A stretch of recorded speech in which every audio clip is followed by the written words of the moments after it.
Hello everyone, today I want to talk about a book that changed how I see the world. Edward Said's Orange Turnips. Maybe you've had this thought. When someone says the East, we picture mysterious places, people in exotic clothes, or endless desert, but Said tells us something surprising. These ideas aren't the real East. They are stories the West made up about the East. Said's big idea is simple. Orange turnip isn't just studying the East, it's a way the East has not tired to understand and sometimes conquer the East for hundreds of years. Western writers, scholars, and leaders paint the East as different, as backward, mysterious, or unable to take care of itself. They didn't see the East as a connection of real countries and people with their own histories. Instead, they made it a character in their own stories. What's striking is how these made-up stories track around, even when real life provides them wrong. Side point out that many Western books, movies, and even school lessons repeated the same old ideas about the East, ignoring the real lives of people who lived there. For example, Western stories often showed all people from the East as the same, never as individuals with jobs, families, or dreams. This wasn't an accident. These stories helped the West feel justified in its power over the East by making it seem like the East needed help or guidance. What's even more important is that this way of seeing the East isn't just about old books or movies. It's still around today. Thinking about how news sometimes shows parts of the East only when there's conflict, or how some travel at sea, exotic adventures that feel more like strips that real life side calls this a discourse, a system of words and ideas that shapes how we think without us even noticing. It's like wearing colored glasses. We think we are seeing the East clearly, but we are really seeing the version the West has been telling for centuries. Let me share a small experience. Last year, I saw a movie set in a Middle East. All the characters were either warriors or belly dancers. No normal people going to work or school. I thought it felt wrong, but I didn't know why until I read Orange Turnips. That movie was just repeating the old Orange Turnips East story. The East is only extracted or dangerous, not ordinary. Side says this happens because of power. For Nathan, Western countries were stronger, and they used these stories to justify being in charge. This side, we need to help the East because it's not as advanced as us, but the truth is, the stories told more about the West and the East. They made the West feel superior, while ignoring the real lives of people in the East.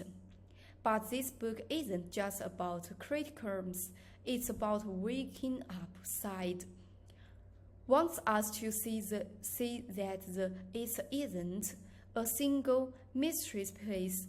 It's millions of people with their own hopes, problems, and histories. The real way to understand different countries isn't to believe old stories. is to listen to real voice from the East, not just what the West has to say about it. Today we live in a world where we can talk to people from anywhere. We don't need to rely on old, basic story. Let's put down these stereotypes. Let's see the East for what it really is, a place full of diverse cultures, just like the West. Let's listen more and judge less, because everyone deserves to tell their own story, not have others tell it for them. Thank you. Hello everyone, today I will analyze 5 important concepts of classroom learning in combination with the novel The Hammer Scale Factory, Silk Factory. So the first is post-colonialism. So the novel is set in Malaysia during the British colonial period.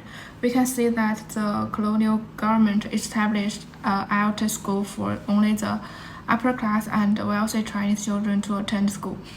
They learned English and read British literature, and were trained as ruling class.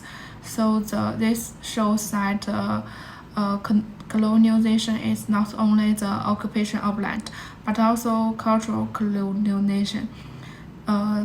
English symbolizes power. Western education is regarded as superior, and the local culture is marginalized.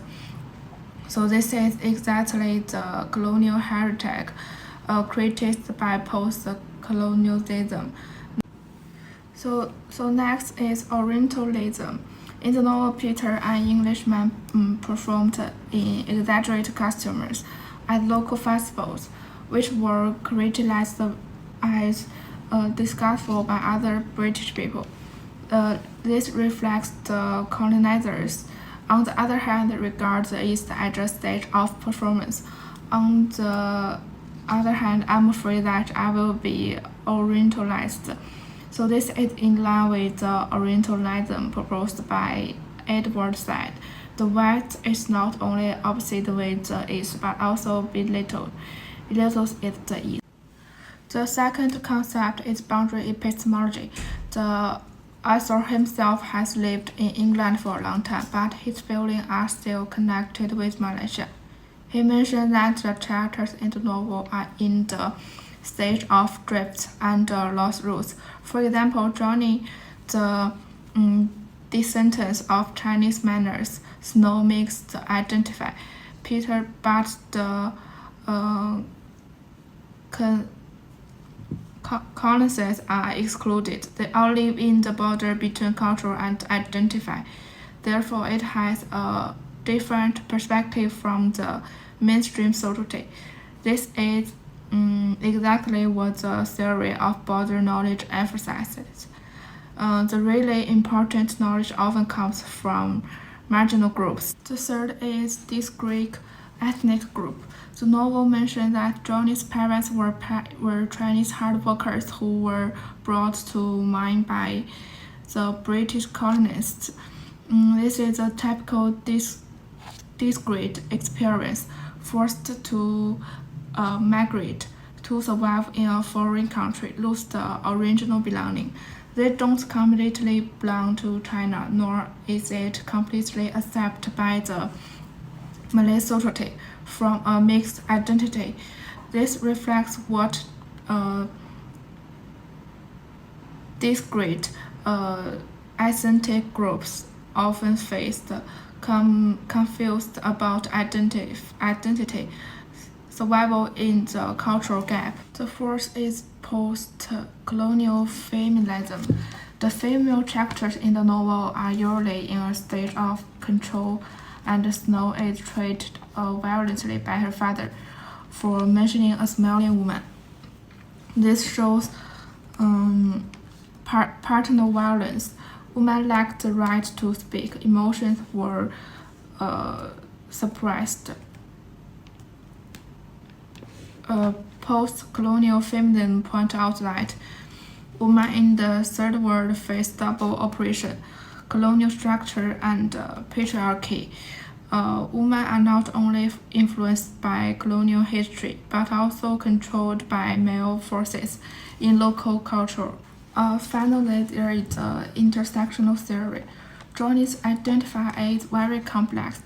The male sex foreign citizens of Chinese origin, the descendants of poor manners, the bottom of colonial society. His plight is not caused by a single reason, but by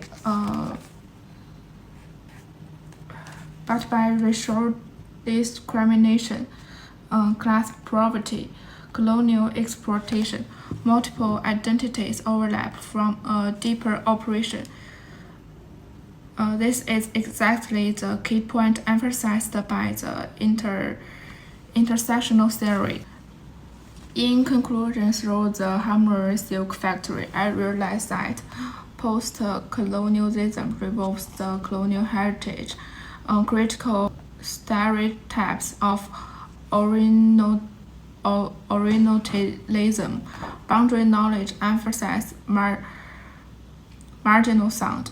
Discrete ethnic groups show mixed identities. Post-colonial feminism under double operation of women. Cross-cutting helps to understand multiple inequalities. So this novel is not only a family story, it is also a microcosm of colonial history. So the above is my personal discussion based on the text. Thank you. Hello everyone. Today I will going to talk about the Things Fell Apart by Chinua Achebe. I will be focusing mainly on post-colonialism and also a bit on realism because I think this novel is a very clear example of how post-colonial writing works. Background of the novel. So first, just a bit of background. Things Fell Apart is set in Nigeria in a Igbo community before or during British colonization. The story mainly follows a conqueror who is respected warrior and a leader in his village. But what I think is really important is that Achebe doesn't start with colonization. He first shows us how the Igbo society works on its own, their traditions, family system, religion, and everyday life. This is already very post-colonial because it tells you that African societies existed and functioned long before Europeans arrived. From a post-colonial point of view, this novel is really about who tells the story. Before this book, a lot of African societies were described by Western writers, and they were often shown as primitive or uncivilized. Achebe calmly tells the story from the inside, from the perspective of the Igbo people themselves. For example, we see them respect others, the importance of farming, and how religion is part of daily life. Achebe also uses a lot of Igbo proverbs and even Igbo words, and he doesn't explain everything to Western readers. I think this is his way of saying You don't have to understand everything, but you need to respect this culture. I'll write them about how the West often sees non-Western cultures as strange, backwards, or inferior. In things fall apart, achieving clear challenges this idea. The Igbo society is not perfect, but it is complex and meaningful. At the same time, when the British colonizers arrive, they don't really try to understand the local culture. They judging it based on their own values and believe their way is better. So the novel shows that colonialism is not just about talk, land, or power, but also about controlling knowledge and culture. A conqueror represents traditional masculinity and strengthens Igbo culture. He believes that showing emotion weakness. He feels that his culture is beginning destroyed and he doesn't know how to respond to that. So, in a way, a culture teach shows his colonialism can destroy not only a society but also a person's identity. Conclusion. So to conclude, Things Fall Apart is an important post-colonial novel because it challenges Western stereotypes about African and give voice to the colonized people.